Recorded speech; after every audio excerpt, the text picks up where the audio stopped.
ginnaaw bi ñu leen nuyoo di leen dalalaat ak jàmm seen bii di Leader TV di wax ni bu leen fàtte abonné tey nekk fukki fan ak juróom si weeru novembre si atum 2022 ñu ñëw ak yéen si revue de presse nag dañ ciy njëkkee réew mi quotidien nag moom ma nga fësal sa xatu njëkkee Didier Drogba ancien joueur Côte d'Ivoire boobee moom Didier Drogba yëkkati na ay kàddu jëmale ko si coupe du monde boobee nga xam ni foofee nañu jëm sa Qatar moom Didier Drogba mi ngi xam ne naan favori numéro 1 mooy équipe nationale bu Sénégal bi kon nag moom Didier Drogba nee na équipe nationale bu Sénégal bi mooy favori moom daal gis na ni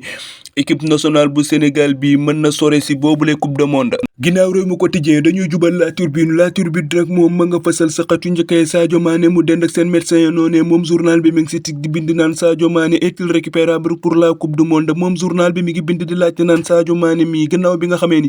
boole nañ ko si ñaar fukki joueurs yi juróom benn yi nga xam ni ñooy jongante ji foofee sa Qatar moom Sadio Mané ndax danañ ko mën récupérer pour yóbbaale ko Qatar googee ma ni ko yàlla baax na nañu am yaakaar rek ba tey journal bi ñoo ngi fay fekk mi ngi ñuy xamal naan noo sunu gaynde yi amal nañu seen premier entraînement foofee sa Qatar amal nañ ko démb sunu gaynde yi nag ñoo nga sa liggéey ba ñoom sunu gaynde yi